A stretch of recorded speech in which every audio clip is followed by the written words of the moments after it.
Ladies and gentlemen, my name's Paul, hopefully having an amazing day. If you had any fear at all that the PlayStation 5 Pro rumours were incorrect and we may not actually see the machine release, well, I think you can lay those fears to rest. There have been so many rumours that have been circulating online over the past couple of weeks, not just from myself, but the internet at large, and now joining in on those rumours is Colin Moriarty.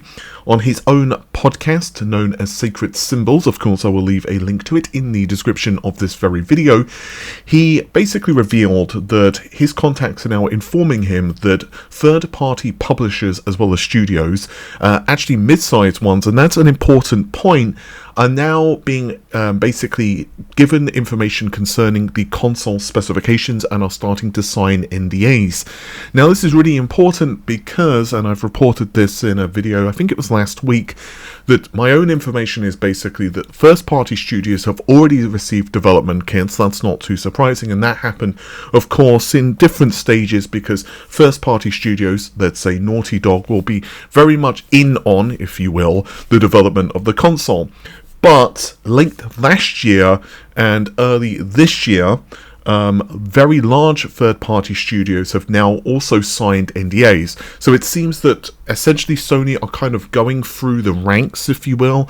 Obviously, the more studios, the more people have access to the information of a console or any specific project, the more likely it is that the specifications are going to leak as well as other finer details. So at this point, I do think it's very likely that the information that I've already put out to say that it's probably going to be a summer/early autumn reveal from Sony, although of course those plans can change based on a number of different factors, and then we're probably going to see the console launch later this year. Now, on top of that, a very well-known account on Twitter, known as Tidux, hopefully I've pronounced that correctly, or Tidux, I'm not 100% certain, so I apologise for any mispronunciation. However, they have also confirmed that we are looking at 30 workgroup processors enabled on the PlayStation 5 Pro. This matches the specifications that I've leaked several times in the past. I'll put the slide on screen. Now, I have said a couple of times that some folks were telling me that it was 56 compute units enabled, which is 28 workgroup processors, but it just didn't really add up for a couple of different reasons. For one, it would make the shader arrays on the GPU very cumbersome to kind of deal with, whereas if you have two shader engines with each with 16 workgroup processors in it total, so that we have 15 enabled each, that gives us 30 workgroup processors. So I do think that his information and the information that many of my sources have basically been telling me is almost certainly correct. It seems to be based on some custom iteration of RDNA 3, but when it comes to graphics IPs and consoles, it's not necessarily the best way of describing it, because when you're talking about custom, builds that AMD would be working with alongside Sony, you don't know what's changed. So you can say, well, RDNA 3 may be a base, but goodness knows what's changed internally. They're probably going to have some stuff for backwards compatibility. Maybe they've implemented some of the stuff for RDNA 4. Honestly, I don't know regarding that, but it does seem essentially based on RDNA 3.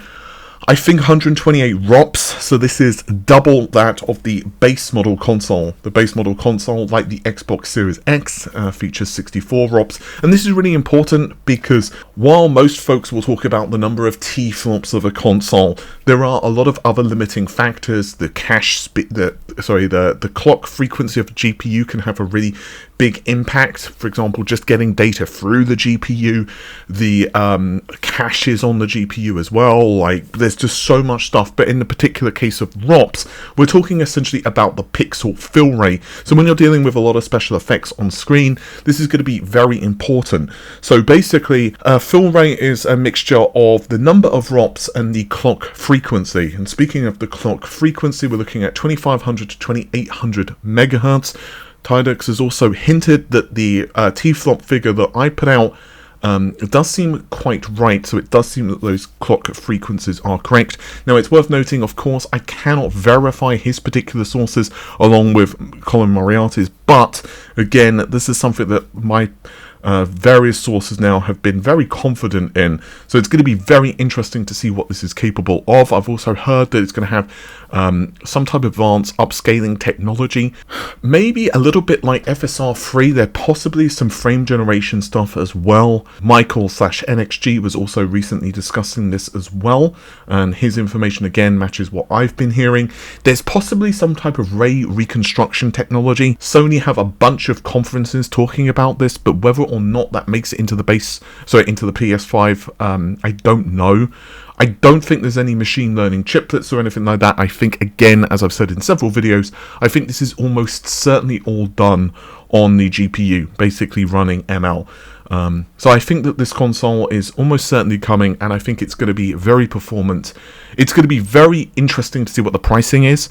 I think that it's not likely this machine is going to cost like $800, because again, obviously they need to make sure that this console is going to hit a wider market. I suspect, although I could be wrong, it's probably going to be like $499 or something like that, you know, give or take a few bucks, but I don't expect it to be any more than $599, and even then I think that's pushing it. I think most likely is $499, but that isn't a leak. I don't know what the pricing is officially, but I suspect $499 is probably going to be what we're looking at. Also, I want to talk about something kind of interesting, and this is very off the topic of consoles. This is actually moving on to PC stuff primarily.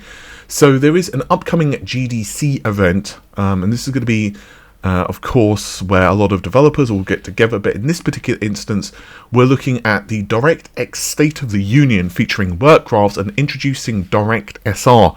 Now, this is for PC. This is not anything really that's going to benefit the Xbox, most likely, at least with this specific technology, because you can see here that they're talking about DirectSR. Now, DirectSR is Direct Super Resolution, and, well, unfortunately, it doesn't give a huge overview of how this is achieved. You can see that there are folks from AMD and NVIDIA which are present here, and it would seem anyway that this is going to be some type of super resolution technology, so a little bit like FSR or DLSS, but I don't know how well it's going to perform. My assumption is that it's probably going to be a lowest common denominator technology. So, for example, is it going to leverage NVIDIA's tensor cores in the same way of, let's say, DLSS? Probably not, but I would love to be wrong on that. That is purely a guess. I honestly have no insider information regarding this. It would be really cool if it was leveraged. The thing is with this stuff, if it's just one of those things where you can tick it and it would work in all games, then it has slightly more use.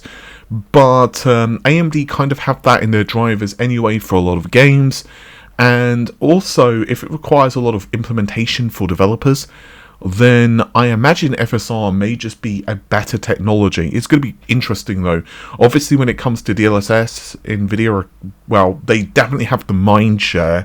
We can argue that FSR is better in some ways, i.e. it can run across different GPUs. You could run it, of course, FSR2 or FSR3 on a plethora of cards, whether it's AMD or NVIDIA focused, and even Intel, of course, with XeSS, they have a couple of different coding paths depending on whether it's an Alchemist. There we go, that's the word I was looking for, Alchemist GPU. So it's going to be interesting to see how this is leveraged. Ultimately, some of Microsoft's technology still haven't been 100% widely used. Obviously, you've got DXR, but that was pretty much pioneered, arguably, by NVIDIA, kind of with their Vulkan stuff, and then obviously Microsoft kind of pushed their own API, and obviously that also benefits Xbox. But some stuff like mesh shaders, I think the only game so far that's used mesh shaders is Alan Wake 2. At the very least, I think it's the only game that doesn't have an alternative rendering method. And I think Direct Storage has had some games. I can't specifically remember any of them other than Forsaken now, because my brain apparently is not doing the thing brains are supposed to do. But I'm sure you guys can probably put a couple of other games. I know there were several other games that definitely do leverage direct storage, but my brain is just like failing me and I'm being a lazy asshole and not Googling. But yeah, there are several other games as well that push direct storage, but adoption rates are not, you know, as fast as necessary. So it's going to be very interesting to see what happens with that, and whether some of this stuff eventually gets rolled into a new like DX version or something like that. With that said, take care of yourselves, have an amazing day. Bye for now.